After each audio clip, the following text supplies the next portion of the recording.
credit card debt. Baby, they swiping them cards. They swiping that card. Even my card doesn't want me to stop it. So if you ever wondered why my savings account is basically empty and I have 5 figures of credit card debt, this is it right here.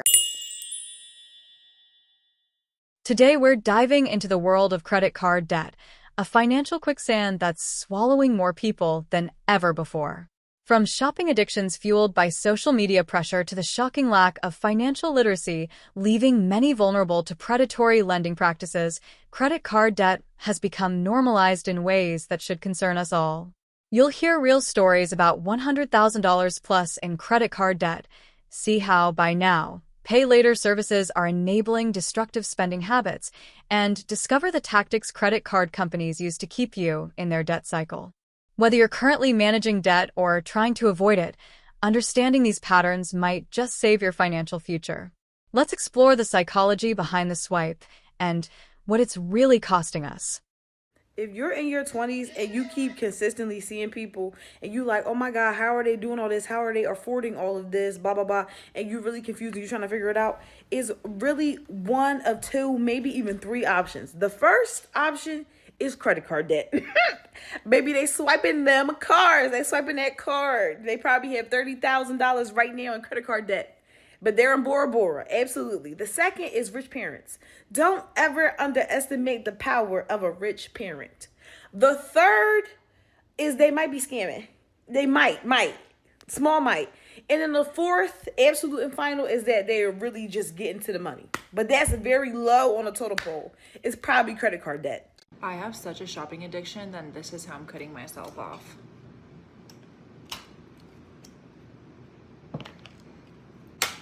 Even my card doesn't want me to stop it. Come on. I always get questions as to why I have so much credit card debt. This is it. I'm spring cleaning my apartment and I did something incredibly stupid. I must be a masochistic little idiot because I realized that I am literally the woman who lived in her shoes. I counted and there are 60 pairs. It takes up literally the entire area space of my bedroom floor. And for reference, this is about 6 feet right here. This area, it's like 6 feet across. So if you ever wondered why my savings account is basically empty and I have 5 figures of credit card debt, this is it right here. So this is what 60 pairs of shoes look like. And shamefully, I think only like 5 of these pairs are under $300. Okay, let's say under 200. That one, and that one. Those are the only pairs that are under $200. Oh, and then my Birkenstocks back there too. Oh, and my Bass loafers right there. But everything else is over $200. Most of them are over $500. Hi, I'm Jamie. I'm in $9,999 of credit card debt. Here's what I ate today. For the record, to clear up any confusion, I have a grocery budget and an alcohol budget. It's not one or the other. Anyway. I don't think that it's worth living to just pay a credit card. I should be able to do a little stuff here and there. Do you think the only reason you're living is to pay off the credit card? I want you to attack it now, so by the time you're 35, you never have to pay a credit card again. So you're on for a month because, ooh, it's my birthday month. Woo! You're extending this situation for years and years to come. You're preventing yourself from getting out of it. You're preventing yourself from ever having enough saved up for retirement so that you can survive, so you're not working in your 80s in order to afford rent because you never saved up enough money to put a down payment on a house. And who knows what Social Security is going to be like when we retire. We can't rely on that. People can barely rely on it now. This is a real conversation that I had with one of my friends when I was in university about her credit card, and I still think about this once a week. I have to pay off my credit card. It's like $700 this month. That sucks.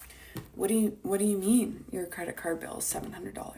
Like I just bought all my textbooks and stuff, so I have to pay off my credit card like it's $700. My credit card bill has never been over $10. What? Yeah, like you only have to pay the $10. What do you mean it's only $10? What do you mean you're only paying $10? Like, every month you get the bill and you only have to pay $10. It doesn't matter how much you put on. It's literally, you just have to pay the $10. How long have you had this credit card for? Since first year? We're in our third year university. Do people not know that? People of TikTok, people of the internet, just know, like, please just pay in full. college classes Yes. on a credit card. So I had gotten a full ride scholarship to a nearby local college, but they didn't have the degree that I wanted. So I stopped going and got my LPN instead. And then completely forgot about that and saw that all that was in collections, because in order for me to get my transcripts sent to the college I'm going to now, I have to pay that off. University collections? Collections from university? Yes. But you're in university right now and you have university collections? You make so much fucking money. How have you not paid this? Going out to eat is the answer. So I've basically just been school hopping because I'll owe a balance, so I just go to a next school. This is so irresponsible. At least I'm getting my school done. Yeah, through 50 different schools. Well, it's getting done. Oh, an email from you. I also forgot to mention I owe my dad $1,800. So he helped pay me some college classes. He has an insane amount of credit card debt too, so he went ahead and put that on his credit card for me.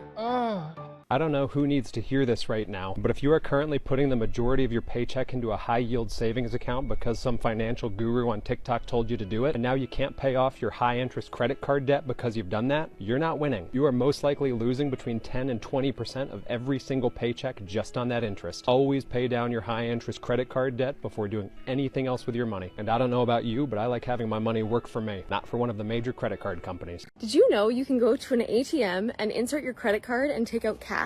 Yeah, here's why you should never do that. Someone in my life, and I'm not going to say who, found this out the hard way. They were having to pay rent in cash, and they thought, oh my gosh, like, instead of going to an ATM and using my debit card, I'll use my credit card because then I get all these points, and then I'll just pay it off at the end of the month. Win-win. And they'd been doing that for a little while and weren't watching their credit card statements closely. And then all of a sudden they were like, why am I getting such high interest charges? This is weird. I'm paying my credit card off every month. When you buy something with a credit card, you don't pay any interest unless you don't pay off your credit card whenever your bill is due. But with a cash advance, when you've taken money out, like actual cash out from your credit card, that interest starts adding up every single day. And it is huge. The only time I think this actually makes sense to do would be like a literal emergency. Like you're trapped in a foreign country, you have no friends or family, and you need $10 out to pay a cab driver or else, and nothing else is working. None of your cards are working. Maybe, but if you're tempted to use a cash advance in everyday life, definitely go into the bank and see what other options you have, either a personal loan or a line of credit. Those are such better options. Okay, I wanted to answer this question about how I got into $15,000 worth of credit card debt because I've been getting it a lot. I feel like some people are going to be like, this is basic knowledge, but to me, it wasn't basic knowledge, which is why I wish someone drilled this into my brain and I actually listened. The first is I had zero financial literacy at all. My family never talked about money. I come from a super poor single mom family and money just wasn't ever talked about because we had none of it. And I never took any classes in high school that taught you about finances. I don't even know if there were any. The next is that I always considered my available credit as money that I could spend or money that I had. I distinctly remember buying like a laptop and furniture because I was like, oh, I don't have the money on my debit card, but I have it on my credit card so I can spend it. Which looking back is ridiculous, but back then it felt like free money. I always only paid the minimum payments on my credit cards. Whether it was like $100 or $25, I was like, okay, as long as I do that, I'm fine. When it really clicked for me was when my financial advisor told me that if I continued paying $150 on each card, it would take me 9 years and $17,000 worth of pure interest to pay it off. It would cost me $17,000. But if I increased my payments to $350 and $450, it would take me 1 year and it would only cost me $3,000 in interest, which is so much of a difference. And that's when I was like, okay, I need to get my shit together. Another is that I always increased my credit card limits when I was offered it, which is basically just a big trick because they know you're gonna fuck up. So I'd increase the limit, spend all the way up until that new limit, and then I just maxed out more money. And the last one is I just swiped carelessly. I never cared what I spent it on. I just always spent money on it because to me, it was just money that I had, even though it was not money I had. I can't believe I'm even admitting this stuff because looking back, it feels so dumb. Even to my financial advisor, I was so embarrassed to tell him this. And I'm absolutely certain that some of the reactions I'm gonna get are not gonna be kind, but I think there needs to be way more financial transparency around people who don't know shit about money like me. I'm 25 years old, I work a corporate job, and I'm working on paying down my debt. I've got the $15,000 down to $11,000, and I'm working really hard on getting it down to $0. I just saw a video of a girl asking people how much money they keep in their checking account before they start freaking out. And she said that her minimum balance that she never goes below is $4,000. And I'm not going to tag her. I don't even know. I've never seen her before. I'm not going to put any clips because I like don't want to shit on her. This isn't like me insulting her. I am just kind of like baffled. But wait, there's more, because when I get into the comments, there were multiple people, and I barely scrolled through the comments, but I must have seen at least 4 people say that they freak out if their checking account balance is under 10K.